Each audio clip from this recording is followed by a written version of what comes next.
রেস্টুরেন্টে গেলে পনিরের যে রেসিপিটা আমাদের সবচেয়ে বেশি প্রিয় আর তা হলো পনির টিক্কা বাটার মশালা। আজকে কিন্তু বাড়িতে সেটাই বানিয়েছিলাম একদম রেস্টুরেন্টের মতো। আর তার সাথে ছিল লাচ্ছা পরাঠা আর তার আবদারে বানিয়ে ফেললাম মতিচুর লাড্ডু। লাড্ডু খেতে তো আমরা প্রত্যেকেই ভালোবাসি, ছোট হোক বা বড়। আর এইভাবে মতিচুর লাড্ডু বানালে দোকানও ফেল, এত সুন্দর লাগবে খেতে।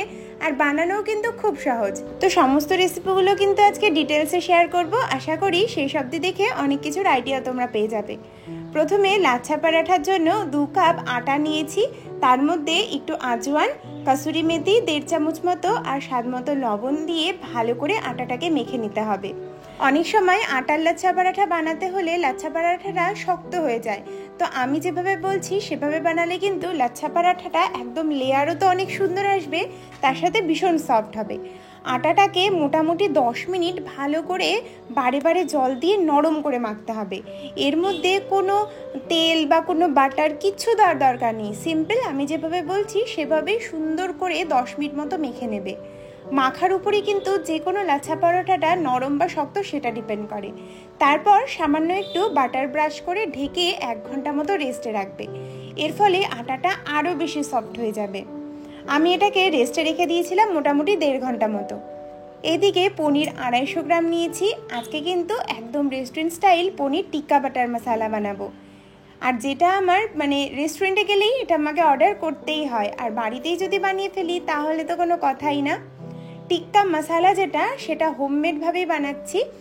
তার জন্য সরষের তেল নিয়েছি 4-5 চামচ মতো, লাল লঙ্কার গুঁড়ো 1 চামচ, ধনে গুঁড়ো 1 চামচ, জিরে গুঁড়ো, বিট নুন, কাসুরি মেথি আর তার সাথে একটু হলুদ, সব কিছু ভালো করে তেলের সাথে মিশিয়ে নেব।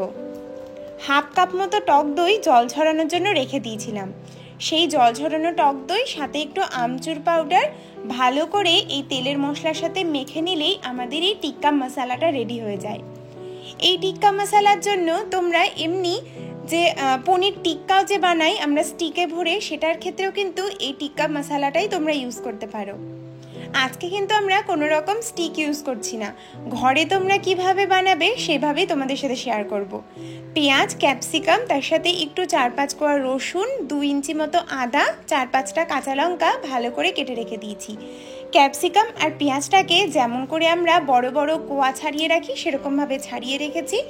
সব কিছু মশলা যেটা তৈরি করে রেখেছিলাম তন্দুরি টিক্কার জন্য সেটার সাথে মেখে মোটামুটি 1/2 ঘন্টা মতো রেখে দেব। এটা চাইলে তোমরা আগের দিন রাতেও ম্যারিনেট করে রাখতে পারো, তবে সেটা চিকেনের ক্ষেত্রে প্রযোজ্য, পনিরের ক্ষেত্রে খুব একটা ম্যারিনেশনের দরকার পড়ে না। আমি মোটামুটি 1/2 ঘন্টা মতো ম্যারিনেট করে রেখে দিয়েছি। ঠিক এই পর্যায়ে তোমরা যদি খুব বেশি তন্দুর ফ্লেভার না চাও তাহলে কয়লা পুড়িয়ে বাটার দিয়ে ফ্লেভারটা দিতে পারো, তবে আমি একদম গ্রেভি হয়ে যাওয়ার পর দেব।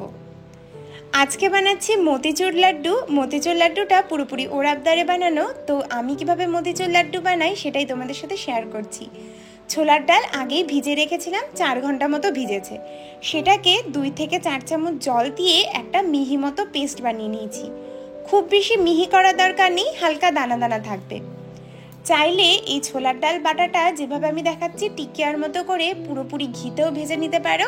আমি সাদা তেল আর ঘি মিশিয়ে ভেজেছিলাম। পুরোপুরি ঘিতে ভাজলে পুরো অসাধারণ টেস্ট হয়। বাচ্চাদেরও কিন্তু এরকমভাবে মতিচুর লাড্ডু বানিয়ে দিলে তারাও নিমেষেই শেষ করে দেবে। আর এই লাড্ডু কিন্তু অনায়াসে 1 মাস পর্যন্ত স্টোর করেও রেখে দিতে পারবে ফ্রিজে। আমি এইভাবেই টিকিয়াগুলো বানিয়ে বানিয়ে একদম লো আঁচে কুরকুরে করে ভেজে নিয়েছি। খুব বেশি মটমটা হবে তা না, ভেতর থেকে ভালো মতো ভাজা হলেই হয়। এক একটা ব্যাচ ভাজতে মোটামুটি 4-5 মিনিট মতো লেগেছে। 2 বার ভাজাতেই আমার পুরো 1 কাপ ছোলার ডাল ভিজিয়েছিলাম, সেটা দিয়ে 6টা না 7টা টিকিয়া হয়েছিল। সম্পূর্ণভাবে টিকিয়াগুলো ঠান্ডা করে নিতে হবে, আর তারপরই এটা দিয়ে আমরা লাড্ডু বানাবো। যতক্ষণ ওটা ঠান্ডা হচ্ছে ততক্ষণ পনিরের টিক্কাগুলো বানিয়ে নেই। আমি আজকে ফ্রাইং প্যানের মধ্যে টিক্কাটা বানিয়েছিলাম, কোনো স্টিকের মধ্যেও ভরিনি। জাস্ট এরকম সামান্য তেলের মধ্যে পনির, ক্যাপসিকাম, টমেটো সব কিছু হালকা করে ভেজে নিয়েছি। যখন পনিরটা হালকা কালার ধরতে শুরু করবে তখনই নামিয়ে নেবে। খুব বেশি ভাজার দরকার নেই, তাহলে পেঁয়াজ টমেটোটা গলে গেলে কিন্তু ভালো লাগবে না। এগুলো একটু মুখে পড়লেই ভালো লাগে। পনির টিক্কা এইভাবে স্টিকে ভরে বানালে কিন্তু অপূর্ব লাগে। আমি আগেই তোমাদের সাথে পনির টিক্কা রেসিপিও শেয়ার করেছি। এইবার গ্রেভির জন্য আমি জিরে ফোড়ন দিয়েছি আর গোটা গরম মশলা মানে এলাচ, দারচিনি আর শুকনো লঙ্কা, তার সাথে পেঁয়াজ, টমেটো, আদা, রসুন, লঙ্কা সব কিছু কেটে রেখেছিলাম, সেগুলোই সামান্য তেলে ভেজে নেব। লবণ দিয়ে ভাজার পর টমেটোটা নরম হয়ে গেলে 4টা থেকে 5টা মতো কাজু বাদাম দিয়ে ঢেকে রেখেছি যতক্ষণ না পেঁয়াজের কোয়াগুলো ছেড়ে আসে। তারপর পেঁয়াজের কোয়া ছেড়ে আসলে পরিমাণ মতো জল দিয়ে সমস্ত মশলা সেদ্ধ হয়ে যাওয়ার পর জলটা শুকিয়ে আসলে একদম ঠান্ডা করে পেস্ট করে নেব। এইভাবে গ্রেভিটা বানালে অপূর্ব স্বাদ হয়। রেস্টুরেন্টের থেকেও মানে বাড়িতে করলে কিন্তু অনেক বেশি স্বাদ হয়। যতক্ষণ ওই গ্রেভির মশলাটা ঠান্ডা হচ্ছে ততক্ষণ এদিকে আমাদের মতিচুর লাড্ডুর জন্য টিকিয়াগুলো ঠান্ডা হয়ে গেছে। এগুলোকে আমরা একটা গুঁড়ো মতো করে নেব, মানে হালকা হাতে লাগবে, দানা দানা টাইপের, ঠিক ওরকম। এই মতিচুর লাড্ডু বানানোর জন্য কিন্তু মিষ্টির দোকানের সেই জাল টাল বা কোনো কিছুরই দরকার হয় না। সিম্পলি এইভাবেই তোমরা বাড়িতে বানাবে, একদম দোকানের মতো দানাদার লাড্ডু হবে। দেখো, দেখেই বোঝা যাচ্ছে যে কতটা দানা লিখেছি। এইভাবেই দানা দানা করে বেটে নেবে, খুব সুন্দর হবে। এইবার ওই ফ্রাইং প্যানের মধ্যেই সামান্য তেল ছিল, সেই তেলের মধ্যেই এটাকে একটু নাড়াচাড়া করে বেশ মুড়মুড়া মতো করে নেব। এটা একটু ঘিতে ভাজলেই স্বাদ ভালো হয়, তো 3 চামচ মতো ঘি দিয়েছিলাম, তাতেই এই 7-8 মিনিট মতো ভেজে নামিয়ে রেখেছি। 1 কাপ যেহেতু ছোলার ডাল ভিজিয়েছি, সেজন্য 1 কাপ ছোলার ডালের জন্য আমি এর শিরা বানাবো 1 কাপ চিনি দিয়েই। যতটা ছোলার ডাল ভেজাবে ততটাই চিনি দেবে, তাহলে একদম পরিমাপ ঠিকঠাক হবে। 1 কাপ চিনি নিয়েছি, 1/2 কাপ জল, আর তার সাথে একটু দোকানের কালার আসার জন্য হালকা অরেঞ্জ ফুড কালার। সব কিছু ভালোভাবে ফুটিয়ে নেব। ঘড়ি দেখে 3 থেকে 4 মিনিট শিরাটাকে ভালোভাবে ফুটিয়ে নেবে, একটু আঠালো মতো। এইদিকে আমাদের যে দানাদার লাড্ডুর প্রিপারেশন, সেটা পুরো ঢেলে দিয়ে শিরাটার সাথে ভালো করে নাড়িয়ে চাড়িয়ে শুকিয়ে নিতে হবে। এখানেই ছোলার ডালটা শিরার মধ্যে খুব সুন্দরভাবে সেদ্ধও হয়ে যাবে এবং তেমনি দানাদারগুলোও ভালো মতো বোঝা যাবে। দেখো, একদম ছোট ছোট দানা হয়েছে, ঠিক যেমন মতিচুর লাড্ডুর হয়। এত সুন্দর লাগে এই লাড্ডু খেতে, সত্যি বলছি, কোনো অংশে দোকানের থেকে কম হয় না। ভালো মতো শুকিয়ে নেবে যাতে একদম আঠালো হয়ে আসে। চিনির শিরাটা হালকা পাতলা থাকলে কিন্তু ভালো হবে না, ছেড়ে ছেড়ে যাবে। সেই জন্য 4 থেকে 5 মিনিট হাই ফ্লেমে ভালোভাবে শুকিয়ে নেবে। আমি একটু চালমগজ দানা দিয়েছিলাম, খুব সুন্দর লাগে এই চালমগজ দানাগুলো মুখে পড়লে। লাড্ডুটা একদম আঠালো মতো করে ঠান্ডা হওয়ার জন্য রেখে দিয়েছি। একটু ঠান্ডা হলে হাতের মাধ্যমে গোল গোল করে নেব। আর এদিকে পনির টিক্কা মশলার জন্য মশলা যেটা তৈরি করেছিলাম সেটাও পেস্ট করে নিয়েছি। লাড্ডুটাও আমাদের ঠান্ডা হয়ে গেছে। এবার হাত দিয়ে লাড্ডুর শেপগুলো বানিয়ে নিচ্ছি। আমি ঠিক যেমন করে বললাম ওরকম করে লাড্ডুগুলো বানিয়েও খুব ভালো হবে, বাচ্চাদেরও খুব পছন্দ হবে। আমি এভাবে মাঝে সাঝেই বানাই, আর এটা এতটাই সহজ, কোনো ঝাঁঝরি কোনো কিচ্ছু দরকার পড়ে না, আর খুব বেশি তেলও লাগে না। টিকিয়াগুলো শ্যালো ফ্রাই করলেই হয়ে যায়। তো এই লাড্ডু কিন্তু অনেক সুন্দর হয় খেতে। সমস্ত লাড্ডুগুলো বানিয়ে একটু সেট হতে রেখে দিয়েছি, মানে একটু গরম ছিল, ঠান্ডা হলে কিন্তু লাড্ডুগুলো বেশ শক্ত হয়ে যায়। এবার এইদিকে পনির টিক্কা মশলা বসিয়ে দিচ্ছি। তার জন্য সরষের তেলের মধ্যে প্রথমে একটু লাল লঙ্কার গুঁড়ো, একটু হলুদ গুঁড়ো আর লবণ দিয়েছি, এতে টিক্কার কালারটা খুব সুন্দর আসে। এইবার গ্রেভি যেটা তৈরি করে রেখেছিলাম সেটা দিয়ে মশলাটা ভালো করে তেলের সাথে কষিয়ে নেব। আমি কিন্তু আজকে কোনো রকম টক দই এই গ্রেভির মধ্যে ইউজ করছি না, একটু ক্রিম ইউজ করব, যেটা এমনি ফ্রেশ ক্রিম কিনতে পাওয়া যায় সেইটা। তোমরা চাইলে দুধের মালাইও এই গ্রেভির মশলার মধ্যে ইউজ করতে পারো। আমি এই 4 থেকে 5 চামচ মতো ক্রিম ইউজ করেছি। এই ক্রিম দেওয়ার জন্য গ্রেভির রিচনেসটা খুব সুন্দর আসে আর একদম রেস্টুরেন্টের মতো স্বাদ আসে।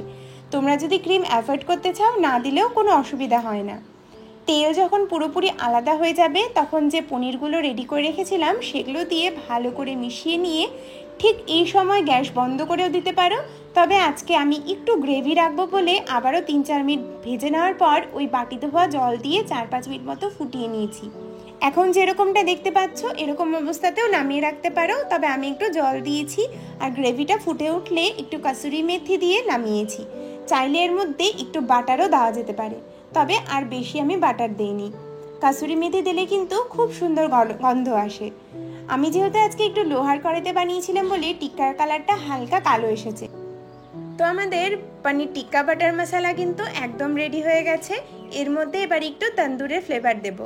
কয়লা যে কোনো দোকানেই কিনতে পেয়ে যাবে, আমি তো এখানকার চায়ের দোকান থেকে নিয়ে আসি। তো সেই কয়লাটাকে ভালো মতো পুড়িয়ে নেওয়ার পর হালকা বাটার দিয়ে এরকমভাবে ঢেকে রাখবে, একদম তন্দুর ফ্লেভারটা চলে আসবে। এর জন্য কোনো রকম টিক্কাটাকে মানে আলাদা করে গ্যাসে পোড়ানোরও দরকার নেই। এইভাবেই আমি সমস্ত টিক্কার ফ্লেভারগুলো দিই। এদিকে আমাদের লাচ্ছা পরোটার জন্য আটার ডোটাও বেশ সুন্দরভাবে সফট হয়ে গেছে, একদম নরম তুলতুলে। আমি আজকে যে প্রসেসটা শেয়ার করছি এতে একদম পারফেক্ট লাচ্ছা পরোটা হয়। আগের দিন তোমাদের সাথে ময়দার লাচ্ছা পরোটার রেসিপি শেয়ার করেছি করাচি স্টাইলে, তবে আজকে যেটা বানাচ্ছি তা কিন্তু একদম সুন্দর নরম তুলতুলে অথেন্টিক লাচ্ছা পরোটা। মানে এটা কিন্তু শুধু পনির টিক্কা মশলা না, শুধু খেতেও অপূর্ব লাগে। আমি আটার রুটিটাকে বেশ পাতলা করে বেলে নিয়েছি, তারপর ঘি ব্রাশ করেছি আর উপরে দিয়েছি সামান্য ময়দা গুঁড়ো। ময়দা গুঁড়ো দেওয়ার পর ঠিক যেমন করে আমি দেখাচ্ছি স্টেপ বাই স্টেপ ওরকমভাবেই পরোটার লেয়ারগুলো বানিয়ে নেবে। একটা ভাঁজ করে দেওয়ার পর সেকেন্ড ভাঁজটা আরেকবার ওভাবেই করবে যেভাবে আমি দেখালাম। এইবার বেশ লম্বা করে নিয়ে তারপর গোল গোল করে পেঁচিয়ে লাচ্ছা পরোটার ডোটা রেডি করতে হবে। আমার কাছে ময়দার থেকে আটার লাচ্ছা পরোটাটা বানানো খুব সহজ, আর সত্যি বলতে এর জন্য খুব বেশি তেলও লাগে না। ঘিতেই বানাবে তাহলেই কিন্তু ভীষণ সফট হবে, তেলেও সফট হয়, তবে আমি যতবার বানিয়েছি ঘিতেই বানিয়েছি। একটু গোল করে বেলে নিয়েছি, তারপর খুব ভালো করে প্রথমে তাওয়াতে সেঁকে নেবে, তারপর সামান্য সামান্য ঘি দিয়ে ভাজবে। তাহলে পরোটার ভাজগুলো সুন্দর হয় এবং ভেতরটা ভীষণ নরম হয়। উপরটা যেরকম ক্রিস্পি থাকবে ভেতরটা তেমনি নরম থাকবে। একবার এভাবে বানিয়ে দেখো। যারা ময়দা অ্যাভয়েড করতে চাও তারা এইভাবে আটার লাচ্ছা পরোটা আমি যেভাবে বললাম একবার অন্তত বানিয়ে দেখো। আমি এভাবেই প্রতিটা পরোটা বানিয়েছিলাম, পরে তোমাদের দেখাবো কতটা নরম হয়েছিল। আর এই টিক্কা মশলার সাথে এই লাচ্ছা পরোটার কম্বোটা জাস্ট মারাত্মক। কালারটা কিন্তু অপূর্ব এসেছে, রেস্টুরেন্টের থেকে কোনো অংশে কম হয়নি। আমি প্রতিদিনই তোমাদের সাথে কোনো না কোনো রেস্টুরেন্টের রেসিপি এই জন্যই শেয়ার করি যাতে তোমরা রেস্টুরেন্টের স্বাদ বাড়িতেই আনতে পারো। এই জন্য না যে রেস্টুরেন্টে গিয়ে খাওয়া বন্ধ করে দেবে, তবে অনেকেই আমরা রেস্টুরেন্টের মতো ভাবি যে কী না কী দিয়ে বানায়, সেজন্য এভাবে শেয়ার করলে বোঝা যায় যে তারাও কিন্তু খুব বেশি আয়ঝাই করে না। এইভাবেই বাড়িতে বানালে সমস্ত কিছু রেস্টুরেন্টের মতোই পাওয়া যায়। অকেশনালি বানালে কিন্তু ভালোই লাগে। পরোটাগুলো হাত দিয়ে বেশ মুচড়ে নিয়েছিলাম, এত নরম হয়েছিল। আর লাড্ডুগুলো দেখেই বুঝতে পারছো কতটা সুন্দর এসেছে। এইভাবে একবার লাড্ডুগুলো বানিয়ে দেখো, অপূর্ব লাগে খেতে। আমি তো এভাবে বানিয়ে ফ্রিজে স্টোর করে রেখে দিই। 22টা থেকে 25টা মতো লাড্ডু হয়ে যায় ছোট ছোট সাইজের বানালে, আর একটু বড় সাইজের বানালে 15টা মতো হয়। 3-4টে তো সেই দিনই খেয়ে ফেলেছি, বাদ বাকি ফ্রিজে রেখেছি, খাওয়ার পর প্রতিদিন একটা করে খাই। পরোটার লেয়ারগুলো দেখেই বুঝতে পারছো কতটা সুন্দর এসেছে আর কতটা সফট হয়েছে। এইভাবে একবার পনির টিক্কা বাটার মশলা আর তার সাথে লাচ্ছা পরোটার কম্বোটা একবার ট্রাই করে দেখতে পারো, অপূর্ব লাগে খেতে। কয়লা তো বলেইছি যে কোনো চায়ের দোকান বা ছোটোখাটো দোকানে পেয়ে যাবে। কয়লাটা ঘরে রাখলে কি হয় বলো তো, আমরা তো এসব জিনিস খেতে মাঝে মধ্যে ভালোবাসি, আর তন্দুর ফ্লেভারটা এই কয়লা আর ঘিটা অপূর্বভাবে আনে। এই ছিল আজকে দুপুরের মেনু। কেমন লাগলো অবশ্যই জানাতে ভুলো না।